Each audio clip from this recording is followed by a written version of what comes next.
पहलगाममध्ये झालेल्या हल्ल्यानंतर वेगवेगळ्या गोष्टी तपासात समोर येत आहेत। ज्या ठिकाणी हल्ला झालाय त्याच ठिकाणी साम टीव्ही पोहोचलाय। गोळीबार झाला त्या ठिकाणापासून काही अंतरावर मोठ्या प्रमाणात सिलेंडर आढळले। इतक्या मोठ्या प्रमाणात हे सिलेंडर इथे कुणी टाकले, का टाकले हा सवाल निश्चितच प्रत्येकाच्या मनात येण्यासारखा आहे। त्या ठिकाणाहून एक्सक्लुझिव्ह आढावा आमच्या प्रतिनिधी वैदेही काणेकर यांनी घेतला, बघूया। एसरन व्हॅलीमध्ये ज्या पद्धतीनं दहशतवादी हल्ला झाला, हा हल्ला झाल्यानंतर या परिसराच्या अगदी खालच्या बाजूला मोठ्या प्रमाणात या ठिकाणी सिलेंडर असलेले बघायला मिळत आहेत।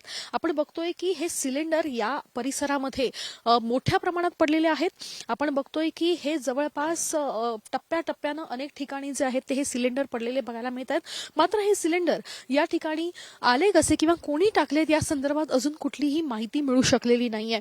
या एकूणच सिलेंडर मध्ये जर आपण बघितलं तर काही लॉक्ड आहेत, काही अनलॉक्ड आहेत सिलेंडर। त्याच्यामुळे हे सिलेंडर या ठिकाणी बचावासाठी टाकण्यात आले होते का असाही प्रश्न या निमित्तानं उपस्थित होतोय। कारण जेव्हा दहशतवादी हल्ला झाला त्याच वेळेस इथे जी दुकानं आहेत त्यांनी आपले सिलेंडर या ठिकाणी टाकलेत का, जेणेकरून मोठा घातपात जो आहे तो होऊ नये यासाठीचे असे अनेक तर्कवितर्क या निमित्तानं सध्या लावण्यात आलेले आहेत। मात्र इतक्या मोठ्या प्रमाणात हे सिलेंडर या परिसरामध्ये दिसून आल्यामुळे एक वेगळा अंदाज जो आहे तो देखील लावू शकतो। सिलेंडर हे लोकांचे जीव वाचवण्यासाठी या ठिकाणी टाकण्यात आले होते का, की आधीच या ठिकाणी हे सिलेंडर होते, असे अनेक प्रश्न खरं तर या दृश्यांद्वारे उपस्थित होत आहेत। कॅमेरापर्सन गणेश कानडेसह वैदेही काणेकर, साम टीव्ही न्यूज, बेलगाव। तर आपण बघितलं त्या ठिकाणची नेमकी सध्याची काय परिस्थिती आहे। मात्र पहलगाममध्ये झालेल्या हल्ल्यामध्ये सहभाग असलेल्या आसिफ शेख आणि आदिल या दोनही दहशतवाद्यांची घरं सुरक्षा दलांनी आता उद्ध्वस्त केलेली आहे। लष्करानं जम्मू काश्मीरमधील दक्षिण काश्मीर भागात असलेल्या अनंतनाग आणि पुलवामा भागामध्ये ही मोठी कारवाई केली आहे। या कारवाईमध्ये आसिफ शेख आणि आदिल यांची घरं उद्ध्वस्त झाली आहे। येथील गुरी परिसरामध्ये लष्कर ए तोयबाचा दहशतवादी आदिल ठोकर याचंही घर होतं। स्फोट घडवून ते घरही उडवण्यात आलेलं आहे।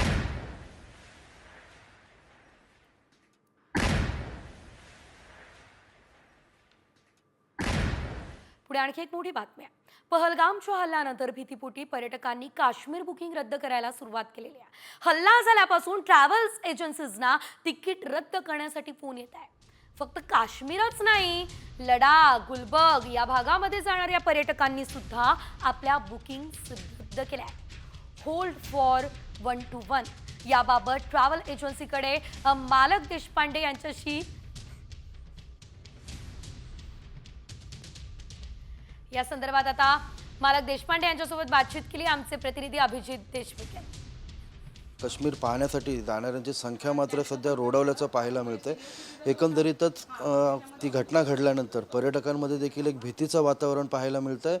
कल्याणमधल्या ट्रॅव्हल्स एजन्सीजमध्ये पहिलं बुकिंग करण्यासाठी फोन करण्यात होते, तर ही घटना घडल्यानंतर आता प्रत्येक काश्मीरसाठी बुकिंग रद्द करा असे फोन सध्या येत आहेत। सध्या जसं की आपल्याला माहिती आहे की काश्मीरमध्ये जे हल्ला झाला त्यामुळे सगळे घाबरलेच आहेत। आधी लोक 3-3, 4-4 महिन्याआधी बुकिंग्स करतात आणि त्याच्या आधी पण 6 महिन्याआधीपासून आम्ही हॉटेल्स, गाड्यांची सगळी बुकिंग करतो।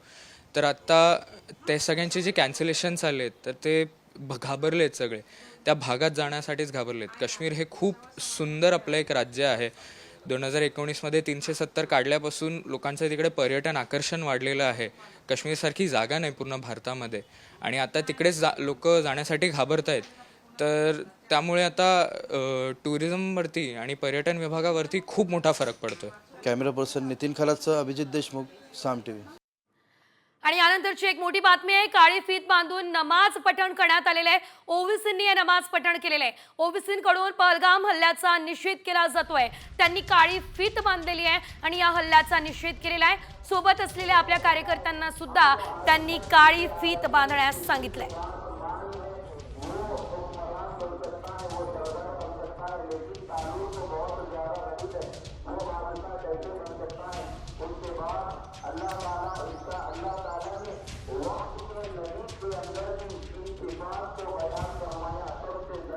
एकंदरीत आपण जर बघितलं तर आता असदुद्दीन ओवैसी यांनी खरं तर पहलगाम हल्ल्याचा निषेध व्यक्त केला असल्याचं आपल्याला पाहायला मिळतंय। यामध्ये आपण जर बघितलं तर त्यांनी काळी पट्टी जी आहे ती हाताला बांधलेली आहे. त्यांच्या सोबत असलेल्या काही कार्यकर्त्यांनी सुद्धा काळी पट्टी बांधली आहे. आणि यानंतर बातमी मोठी आहे, कारण पाकिस्तानची पुन्हा एकदा मुजोरी समोर आली आहे. पाकिस्तानने नियंत्रण रेषेवरती गोळीबार केलाय. भारतीय लष्कराने या गोळीबाराला चोख प्रत्युत्तर दिलंय. लष्कर प्रमुख जनरल उपेंद्र द्विवेदी हे सीमेवरती दाखल झालेत. जम्मू काश्मीरमध्ये तणाव वाढलेला आहे. तर जळगावमध्ये सुद्धा पहलगाम हल्ल्याचा निषेध सध्या केला जातोय. जामनेरमध्ये कडकडीत बंद पाळण्यात आलेला आहे. जळगावच्या जामनेरमध्ये पहलगाम मधल्या घटनेचा निषेध करण्यात आला आणि कडकडीत बंद पाळण्यात आलेला आहे. या दरम्यान जर आपण बघितलं, संपूर्ण जामनेर शहर आणि तालुक्यात सर्वच दुकानं आज सकाळपासून बंद दिसत आहे. या संदर्भात आढावा आमचे प्रतिनिधी संजय महाजन यांनी घेतला. पाहूया. जळगाव जिल्ह्यातील जामनेर शहर हे पूर्णपणे बंद आहे. आपण बघू शकतो की या ठिकाणी फार मोठ्या प्रमाणावरती वर्दळीचा हा एरिया आहे. मार्केट एरिया असल्यामुळे त्या ठिकाणी मोठ्या प्रमाणावरती गर्दी असते. मात्र आज हे पूर्णपणे शुकशुकाट या ठिकाणी बघायला मिळत आहे. आज जामनेर शहरात हिंदू संघटनेच्या वतीने या ठिकाणी बंदचं आवाहन करण्यात आलं होतं. त्याला प्रतिसाद देत सगळ्या जे व्यापारी वर्ग आहे किंवा इतर छोटे मोठे व्यापारी आहेत त्यांनी सगळ्यांनी प्रतिसाद देत या ठिकाणी बंद पुकारला आहे. आणि ह्या बंदला उत्कृष्ट प्रतिसाद या ठिकाणी मिळत आहे. या बंदला ज्या ठिकाणी गिरीश महाजन यांनी काश्मीर येथे भेट दिली आणि त्यातल्या काश्मीरमध्ये काय घटना घडली आणि कसे या ठिकाणी निष्पाप बळी गेले याची माहिती कार्यकर्त्यांना दिली होती. त्यामुळे कार्यकर्त्यांनी त्याच्या निषेधार्थ हा बंद पाडण्यात आलेला आहे. संजय महाजन, साम टीव्ही, जळगाव. तर जळगावमध्ये सुद्धा हा निषेध पाळला जातोय आणि सध्या संपूर्ण देशभरात संतापाची लाट आहे. वेगवेगळ्या पद्धतीनं निषेध नोंदवला जातोय. मात्र या संदर्भातल्या आणखी काही मोठ्या आणि महत्त्वाच्या अपडेट्स आहे, ज्यांचा आढावा पुढे आपण वेगवान स्वरूपात घेणार आहोत. पाकिस्तानची पुन्हा मुजोरी दिसते आहे. पाकिस्तानने नियंत्रण रेषेवरती गोळीबार केलाय. भारतीय लष्करानं या गोळीबाराला चोख उत्तर दिलंय. लष्कर प्रमुख जनरल उपेंद्र द्विवेदी सीमेवर दाखल झाले. जम्मू काश्मीरमध्ये तणाव वाढलाय आणि या घटनेमध्ये कोणतीही जीवितहानी मात्र झालेली नाही.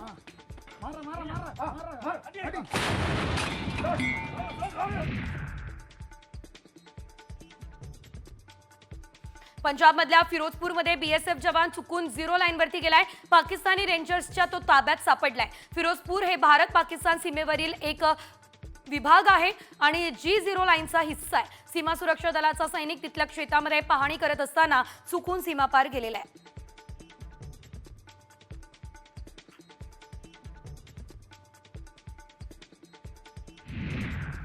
सव्वीस निष्पापांचा जीव घेतल्यानंतर दहशतवादी सैफुल्ला कसुरी आता कांगावा करताना दिसतोय.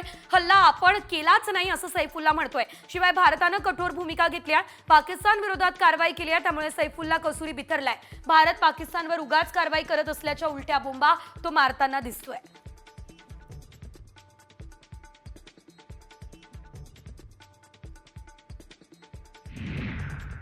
लष्कर प्रमुख जनरल उपेंद्र द्विवेदी काश्मीरला जाणार आहे. तिथल्या सुरक्षा परिस्थितीचा संपूर्ण आढावा घेणार आहे. पहलगाम हल्ल्याच्या पार्श्वभूमीवर लष्कर प्रमुखांचा दौरा हा अतिशय महत्त्वाचा मानला जातोय. दुसरीकडे राफेल विमानं पाकिस्तानी सीमेवर फिरताय. पंतप्रधान मोदींनी दहशतवाद्यांना कडक इशारा सुद्धा दिलेला आहे.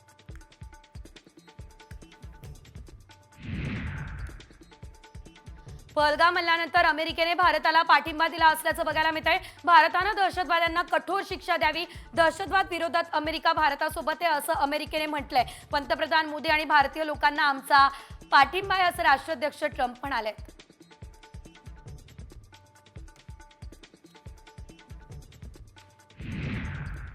पहलगाम नंतर काही राजकीय अपडेट. शरद पवार गटातील पक्षांतर्गत असणारा वाद चव्हाट्यावर आलाय. पक्षातील सर्व प्रवक्ते आणि पदाधिकाऱ्यांच्या नियुक्त्या तातडीने रद्द करण्यात आलेल्या आहे. प्रदेशाध्यक्ष जयंत पाटलांच्या निर्देशानुसार हा निर्णय आता घेण्यात आला असल्याची माहिती सुद्धा मिळते. पहलगाम मध्ये झालेल्या भ्याड हल्ल्यानंतर काश्मीरच्या स्थानिक नागरिकांनी अनेकांचे जीव वाचवण्यासाठी प्रयत्न केलेले आहेत. तर या संदर्भात छत्तीसगड या ठिकाणचे भाजप नेते अरविंद्र अग्रवाल यांनी नजाकत अली यांचे फेसबुक पोस्ट करत विशेष आभार मानले. नजाकत भाईंच्या उपकाराची परतफेड कधीही होऊ शकणार नाही या शब्दात अरविंद अग्रवाल यांनी आभार मानलेले आहेत.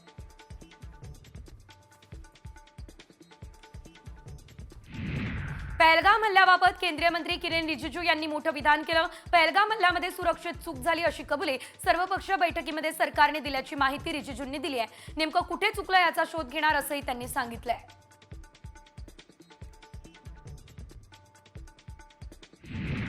सर्वपक्षीय बैठकीत पंतप्रधान का नव्हते हा सवाल मल्लिकार्जुन खरगेंनी केला. पहलगाममध्ये सुरक्षा व्यवस्था का तैनात नव्हती हा सवाल ओवैसींनी केलेला आहे.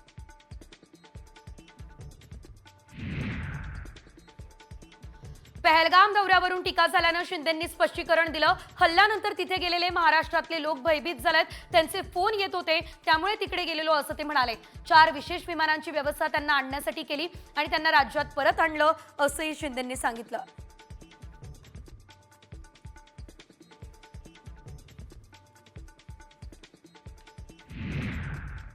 आणि यानंतर बातम्या हवामानासंदर्भातल्या. मराठवाड्यातील परभणी आणि संभाजीनगर जिल्ह्यामध्ये काही भागात उष्णतेच्या लाटेचा इशारा आहे. याचप्रमाणे विदर्भातील अकोला, अमरावती, नागपूर, वर्धा या जिल्ह्यात देखील उष्णतेच्या लाटेचा इशारा आता देण्यात आलेला आहे.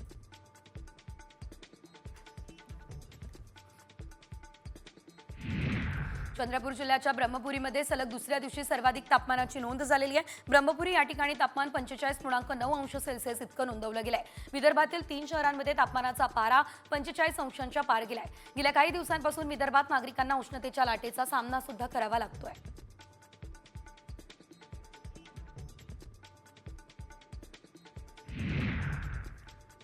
लातूर जिल्ह्यातील मागच्या काही दिवसांपासून उन्हाची तीव्रता वाढली आहे. दरम्यान वाढत्या उन्हामुळे बाष्पीभवन देखील वाढलं असल्याचं दिसतंय. तर जिल्ह्यातील अनेक साठवण तलावातील पाण्याच्या पातळीमध्ये झपाट्यानं घट होतीये.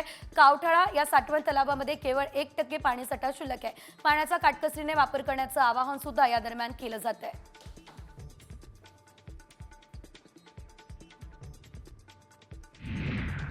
वाढत्या उकाड्यापासून मुंबईकरांना आता दिलासा मिळाला असल्याचं बघायला मिळतंय. मुंबईमधील कमाल तापमानामध्ये घट झालेली आहे. त्यामुळे आता एप्रिल महिन्याच्या अखेरपर्यंत मुंबईकरांना दमट आणि उष्ण वातावरणापासून दिलासा मिळेल. मुंबईमधील कमाल तापमान सध्या 31 ते 33 अंश सेल्सिअस असणार आहे, जे मागील काही दिवसांच्या तुलनेत खूप कमी आहे.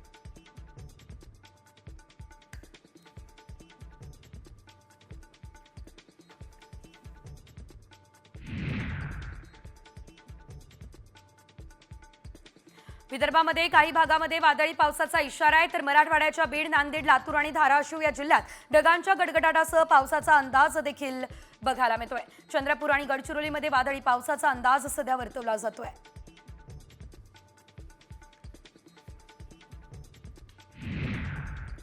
आणि यानंतर तुमच्या आमच्या कामाच्या बातम्या. एल्फिस्टन रेल्वे पूल आजपासून बंद होतोय. हा ब्रिटिशकालीन पूल रात्री 9 वाजेपासून बंद होणार असल्याची माहिती आहे. वाहतूक कोंडी टाळण्यासाठी पोलिसांनी विशेष नियोजन केलंय. वाहतूक वळवण्यात आलेल्या रस्त्यांवरती नो पार्किंग देखील असणार आहे.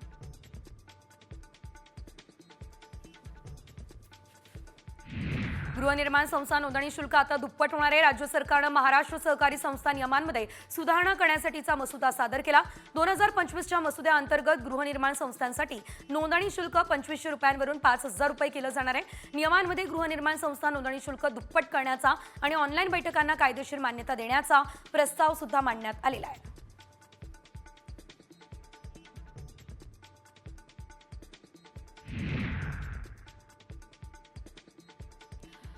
ईव्हीएम मशीनमधील नोटा ही पर्याय देण्याची कल्पना अपयशी ठरली आहे, अशी माहिती निवडणूक आयोग आणि केंद्र सरकारनं गुरुवारी सर्वोच्च न्यायालयाला दिली असल्याचं देखील बघायला मिळतंय. मतदारांना नोटाचा पर्याय देण्याचा सर्वोच्च न्यायालयाचा 2013चा आदेश आहे.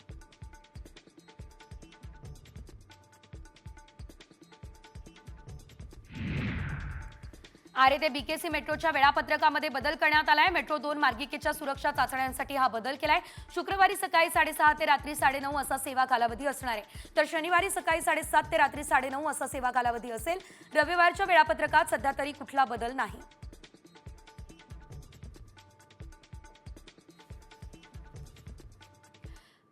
या क्षणाची एक ब्रेकिंग न्यूज ती म्हणजे अमित शहा यांचे सर्व मुख्यमंत्र्यांसोबत चर्चा बघायला मिळते. अमित शहा यांनी सर्व मुख्यमंत्र्यांसोबत चर्चा केली आहे. पाकिस्तानी नागरिकांना परत पाठवण्याचे आदेश दिलेत.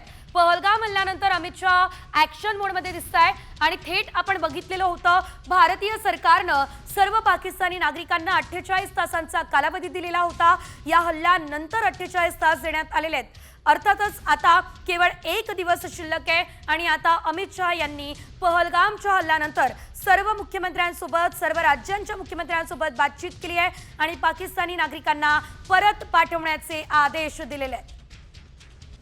अधिकचे अपडेट या संदर्भात आमच्या प्रतिनिधी वैदेही काणेकर यांच्याकडून घेऊयात.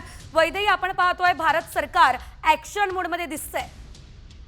काही तांत्रिक कारणामुळे आपल्यापर्यंत वैदेही यांचा आवाज पोहोचू शकलेला नाहीये. एकंदरीत आपण जर बघितलं तर आता अमित शहा यांनी या ठिकाणी हे निर्देश दिलेले आहेत आणि एकंदरीत पाकिस्तानी नागरिकांना पुन्हा पाकिस्तानात जाण्यासाठी केवळ एक दिवस शिल्लक राहिलेला आहे आणि असं असताना आता भारत सरकार, केंद्र सरकार ऍक्शन मोडमध्ये आपल्याला बघायला मिळतंय.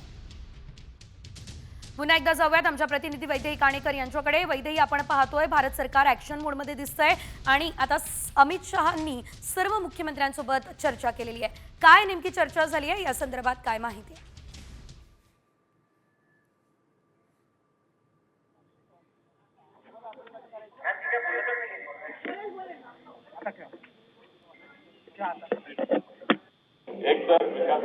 हा आता गेला बघ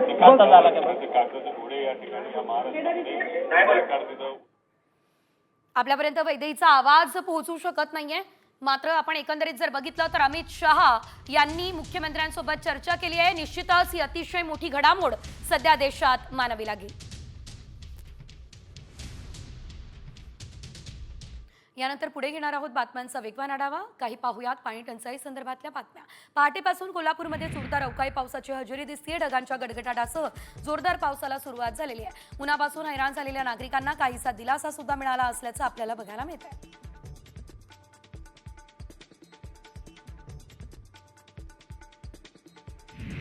वाशिम जिल्ह्यामध्ये यंदा उन्हाळी मुगाच्या पेरणीला चांगला प्रतिसाद मिळालाय. मात्र मुगाचं पीक फुलांवरती असताना पाणी न मिळाल्यानं अनेक शेतकऱ्यांनी मुगात चरण्यासाठी बकऱ्या सोडल्या. यंदा सुमारे 200 ते 300 एकरवर पेरणी झाली आहे. मात्र बॅरेज कोरडे पडले आणि विहिरी, कूपनलिकांमध्ये पाणी नसल्यानं सुमारे 100 एकरवरील पिकं सुकली आहेत.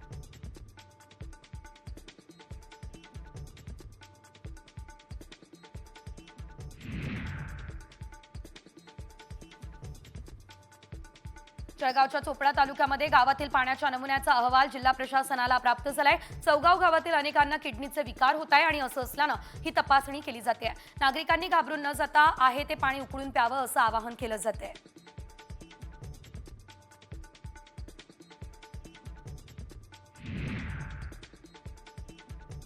कळंब शहराला पाणी टंचाईच्या झळा बसताय. शहराची लोकसंख्या 30,000 गेली आहे, पण पाणी पुरवठा 1000 लोकसंख्येप्रमाणे सुरू आहे. मुबलक पाणी असताना सध्या सुरू असलेली योजना अपुरी पडतीये, त्यामुळे टंचाईच्या झळा बसताना दिसत आहे.